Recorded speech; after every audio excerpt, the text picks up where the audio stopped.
ሰላም ጤና ይስጥልን ውድ የቻናላችን ተከታታዮች የፕሮግራማችን ቤተሰቦች፣ ይህ አብዲራዋ ቲዩብ ነው።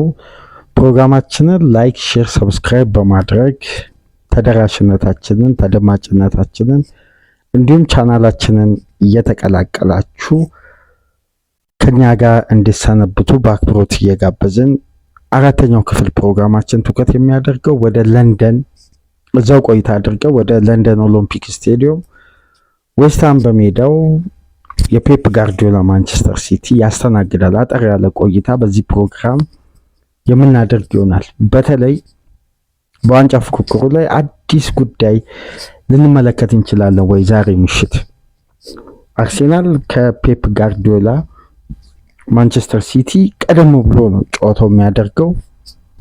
በዚህ ጨዋታ የፔፕ ጋርዲዮላ ማንቸስተር ሲቲ ከወትሮ እንግዲህ ባልተለመደ መልኩ በዘንድሮ የውድድር ዓመት አንድ የምናስተውለው ክፍተት አለ።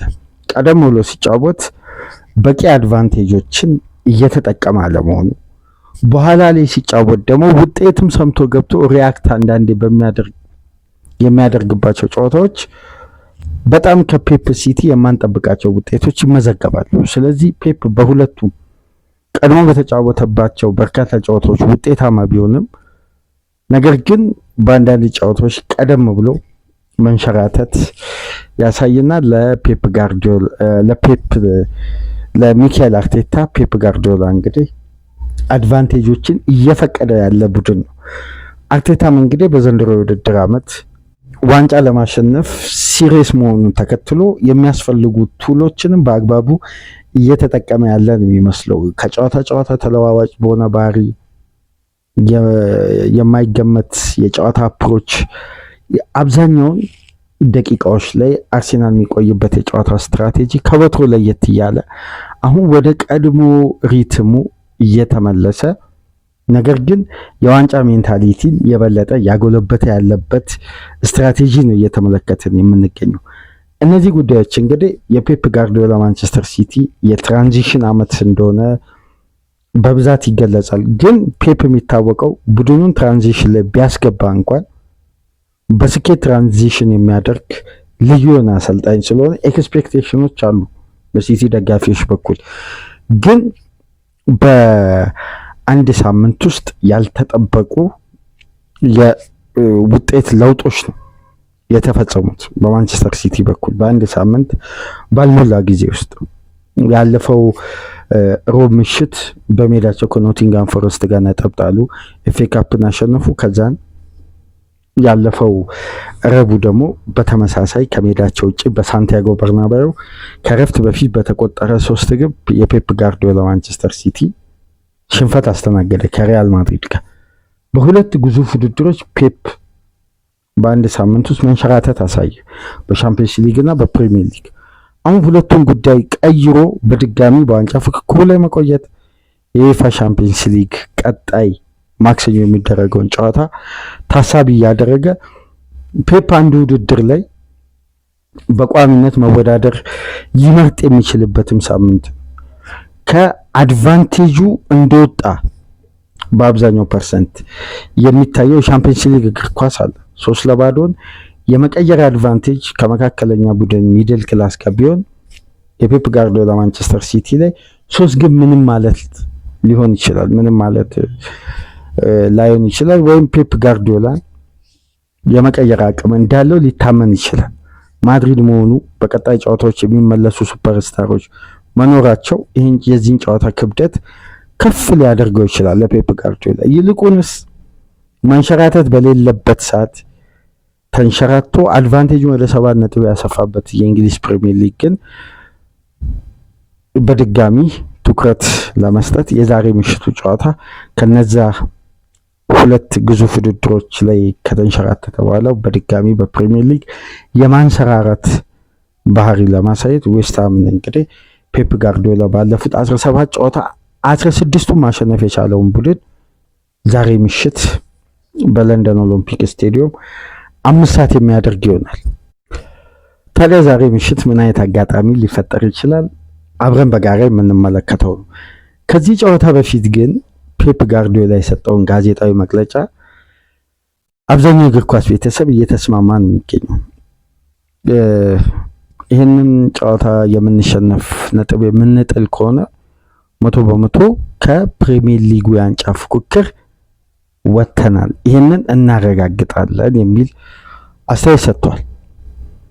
ይህን አስተያየት እንግዲህ በርካታ የእግር ኳስ ቤተሰቦች እየተቀባበሉት ነው። ለምን ፔፕ ጋርዲዮላ በአንዴ መደምደም ፈለገ? ይሄ ጉዳይ እንግዲህ ብዙ እያነጋገረ ነው። ምክንያቱም ፔፕ በቀላሉ እጅ የሚሰጥ አሰልጣኝ አይደለም፣ ከዚህ በፊት በምናውቀው የአሰልጣኙ ፕሮፋይል። ይሄ ግን ያልተለመደ ቀደም ብሎ እንዲህ አይነት አስተያየት መስጠቱ ሳይኮሎጂካል ጌም አርሴናልን የማዘናጋት ወይ ጨዋታው አልተደረገም ወይም ሲቲ የተለየ ካለፈው ሳምንት በኋላ በፕሪሚየር ሊጉ ላይ የታየ ሌላ ውጤት የለም። ግን ምን አይነት ስትራቴጂ ነው ይሄ በፔፕ ጋርዲዮላ በኩል? ከዚህ በፊት እንደነዚህ አይነት አስተያየቶችን አዘውትሮ ሲሰጥ አይደመጥም። የጋርዲዮላ ቡድን አንድ ደቂቃ ቢቀርም ተስፋ የማይቆርጥም 2-0 የሚቀይር ፍላጎት ያለው ነው።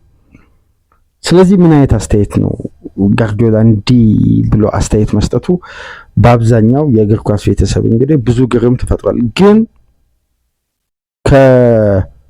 ከማድሪዱ ጨዋታ ቀደም ብሎ ለሌሎች ቡድን ደጋፊዎች መርዶ የሚሆን ጉዳይ ጋርዲዮላ እንግዲህ ከአንደበቱ አፈትልኮ በጣም ጉዳይ ሊሆን ይችላል። በተለየ ሁኔታ ልንመለከተው የሚገባው በቀጣይ የውድድር ዓመት ችግራችንን ቀርፈን በሚታወቀው የሲቲ አይደንቲቲ እንመጣለን የሚለው አስተያየት ግን ጋርዲዮላ በአመቱ መጨረሻ ይለቃል ለሚሉ ሚዲያዎች በአጠቃላይ ይሄን ወር ያረገበ መግለጫ ነበር የሰጠው። ስለዚህ ፔፕ በኢትሃድ ለተጨማሪ አንድ ቀሪ የውድድር ዓመት ኮንትራቱ የመቆየት እድሉ ሰፊ ነው ማለት ነው።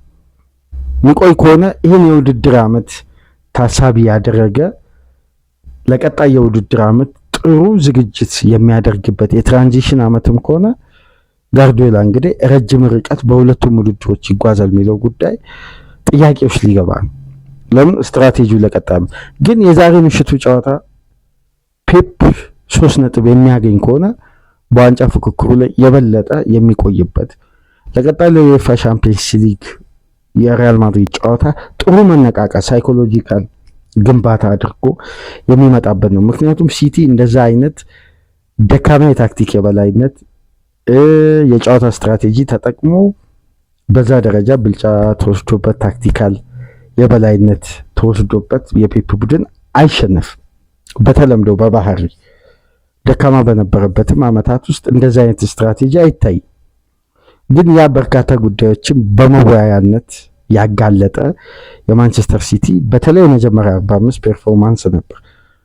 ነገር ግን አንድ ጉዳይ ከዚህ ጋር በተያያዘ የማንቸስተር ሲቲ ወቅታዊ ብቃት ላይ ለመወያያነት ከቀረቡ ሀሳቦች መካከል ማንቸስተር ሲቲ ትላልቅ ጨዋታዎችን ለኤክስፐሪመንት መጠቀሙ ፔፕ ሁሌም ሪስክ ያስከፍለዋል። ነገር ግን ከዛ ሪስክ ፔፕ እንዴት ነው ሪከቨር አድርጎ ወደዛ ተፎካካሪነት ቅኝቱ ሊመለስ የሚችለው? ትላልቅ ዋጋ የሚያስከፍሉ ኃላፊነቶችን ፔፕ ጋርዲዮላ ይወስዳል። በዚህ ጨዋታ ራሱ በማድሪዱ ጨዋታ እንደዛ አይነት አታኪንግ ሰርድ ኦፕሽኖችን አብዝቶ የአማካይ ክፍሉን መክፈቱ ለማድሪድ መልሶ ማጥቃት የበለጠ አመቺ ሆኗል። ዛሬ ምሽት ግን እንደነዚህ አይነት ሪስኮችን በመቀነስ ዌስትሃም ኦሎምፒክ ስቴዲየም ላይ የሚያሸንፍ ከሆነ በዋንጫ ፉክክሩ ላይ መቆየት ብቻ ሳይሆን ፔፕ ከዚህ ጨዋታ በኋላ የሚጠቀማቸው ሲስተሞች ምናልባት በተደጋጋሚ አንድ አይነት ቅርጽ ይዛሉ። ምክንያቱም ይህን ነገር ከዚህ በፊት ሲተገብር በደንብ ስላስተዋል ከከባድ ኤክስፐሪመንት በኋላ ዋጋ ከፍሎ ከዛም በኋላ ቡድኑ በሚያሳየው ውጤታማ እንቅስቃሴና አስተላለፍ ያንን ይዞ በመስለቅ ሁሌም ኮንሲስታንሲ ሲያሳይ እናስተውላለን። ታዲያ ዛሬ ምሽት ፔፕ ጋርዲዮላ ምሽት 5 ሰዓት ነው ከዌስትሃም ጋር ጨዋታው የሚያደርገው። ይሄ ጨዋታ በብዙ መልኩ ይጠበቃል። ነገር ግን አንድ ጉዳይ ከዚህ መረጃ ቀደም ብሎ ከዚህ ጨዋታ በፊት የወጣ መረጃ የዛሬ መርሃ ግብር የተያዘው ቀን 9:30 እንዲደረግ ነበር። የሰዓት ለውጥ የተደረገው በሪከቨሪ ምክንያት ነበር። ሲቲ ወደ ስፔን መጓዙን ተከትሎ የሰዓት ሽግሽግ የተደረገው።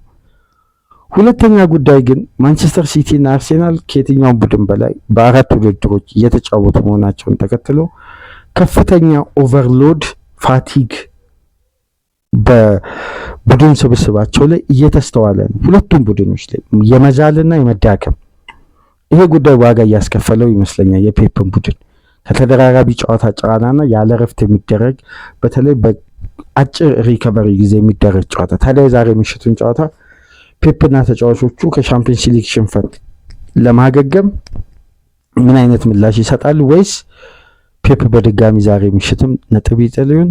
ምሽት 5 ሰዓት በለንደን የሚደረገውን ጨዋታ ተመልክተን ድህረ ጨዋታ ነጥቦች ላይ ይዘን ምንመጣ ይሆናል። ላይክ፣ ሼር፣ ሰብስክራይብ ማድረጋችሁ እንዳትረሱ።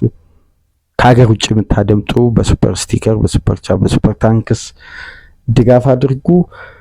በአራት ፕሮግራም ከእናንተ ጋር ለተቀዳሚ ከ24 ሰዓት መጥፋት በኋላ በድጋሚ መተን በእንዲህ መልኩ አርሴናል ከኤቨርተን፣ የመሐመድ ሳላ ወቅታዊ ብቃት መውረድ፣ ቼልሲ ከኒውካስል ጋር በስታንፎርድ ብሪጅ የሚያደርጉትን ጨዋታ ቅድመ ጨዋታ ነጥቦች ላይ ተወያየን።